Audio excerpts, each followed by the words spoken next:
Integral की exercise 7.11 का question number 9 अब हम करेंगे by using the properties of definite integrals evaluate the integral of x times of square root of 2 minus x का integration हमारे को करना है जिसकी लोअर लिमिट 0 और अपर 2 है।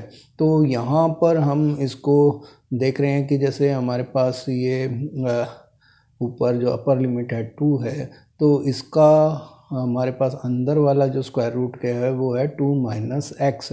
तो इसको करने के लिए हम क्या करेंगे कि जो फार्मूला यूज़ करना है वो है 0 टू a वाला जो फार्मूला है एफ एक्स का इंटीग्रेशन का, उसको करेंगे। तो ये जो है एफ 2 माइनस एक्स में एफ एक्स चेंज हो जाता है। तो उससे क्या होगा कि जो हमारा क्वेश्चन में जो स्क्वायर रूट के नीचे 2 माइनस एक्स वाला दे रखा है वो सिंप्लीफाई हो जाएगा और बहुत क्वेश्चन इजी बन जाएगा। आइए इसको देखते हैं कैसे यूज़ कर रहे हैं। तो यहाँ पर हमने x की जगह क्या लिख दिया 2 माइनस एक्स, और स्क्वायर रूट के नीचे जो x है उसकी जगह भी हम यूज़ करेंगे 2 माइनस एक्स। तो इस तरह से हम इसको लिख देते हैं। तो अब जो स्क्वायर रूट के नीचे वाला है उसी में चेंज आएगा, बाकी ये 2 माइनस एक्स तो एज इट इज़ रहेगा। तो यहाँ जो 2 ये माइनस के 2 कैंसिल हो गया और माइनस माइनस का x जो है प्लस के x हो गए। तो इस तरह से ये स्क्वायर रूट ऑफ x हो गया। तो अब इसको हम जो है पावर में बदल देते हैं और मल्टीप्लाई कर देंगे ब्रैकेट वाले से। तो पहले 2 माइनस एक्स को लिखेंगे और स्क्वायर रूट x को x रेज पावर 1/2 कर देते हैं। अब x की पावर 1/2 से 2 को मल्टीप्लाई करेंगे और फिर जो है माइनस के x से करेंगे। अब 2 से मल्टीप्लाई करेंगे तो ये हो जाएगा 2 times of x raise power 1/2, और माइनस के x से करेंगे तो x की पावर 1 और x की पावर 1/2 ऐड होके x की पावर 3/2 हो जाएगा। अब इसको जो है x की पावर n वाले फार्मूले से इंटीग्रेट कर देते हैं। तो यहाँ पर ये 2 है ही, तो x की पावर 1/2 का इंटीग्रेशन हो जाएगा x रेज पावर 3/2 अपॉन में 3/2। इसी तरह से x की पावर 3/2 का इंटीग्रेशन हो जाएगा, पावर 1 इंक्रीज हो जाएगी तो x की पावर 5/2 अपॉन में 5/2।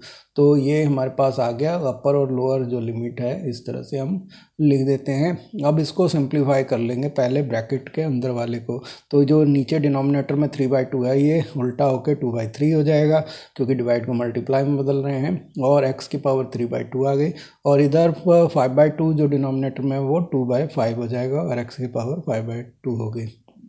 अब जो है हम इसको देखते हैं कि 2 इंटू में 2/3 जो है वो हो जाएगा 4/3। तो और तो ये जो है 4/3 x रेज पावर 3/2 और माइनस के 2/5 और x रेज पावर 5/2 हमारे पास आ गया, और अपर और लोअर लिमिट 2 और 0 यहाँ बाहर एज इट इज़ हम लिख देते हैं।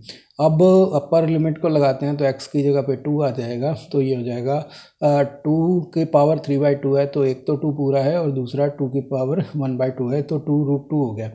तो यहाँ जो है x की पावर 5/2 में 2 रखेंगे तो ये हो जाएगा 2 की पावर 5/2। तो जो 2 का स्क्वायर प्लस में 1/2 पावर में है, तो ये 2 के स्क्वायर जो है वो 4 हो गया, और जो 1/2 वाली पावर है वो स्क्वायर रूट ऑफ 2 हो गई। और जी लोअर रखेंगे तो x की जगह 0 आ जाएगा। तो इस तरह से ये दोनों ही टर्म बाद में 0 हो जाती हैं जो अभी हमने लिखी हैं। तो यहाँ पर आप देख रहे हैं कि आपके पास ये 4 इंटू 2 हो गया 8 अपॉन में 3 और ये √2, और यहाँ पर माइनस के 8 अपॉन में 5 और ये √2 हो गए। तो इस तरह से ये आ गया है, और ये बाद वाला जो सेकंड वाला है वो दोनों 0 हो गए हैं, इसलिए लिखने की कोई आवश्यकता नहीं है। यहाँ पर 3 और 5 का एलसीएम 15 आ गया, तो 8 5 ज़ा 40, तो 40√2 हो गया, और इधर जो है 8 3 ज़ा 24, तो 24√2 हो गया। तो 40 माइनस 24 जो है 16 हो गए, तो 16√2 जो है न्यूमरेटर हो जाएगा और डिनोमिनेटर 15 हो जाएगा। तो इस तरह से इसका हमारा सॉल्यूशन आया 16√2/15। तो ये इसका आंसर है। उम्मीद है ये क्वेश्चन आपको समझ में आ गया होगा। इसी तरह की और वीडियो देखने के लिए मेरे चैनल गुरुदेव क्लासेस को सब्सक्राइब कर लें। धन्यवाद।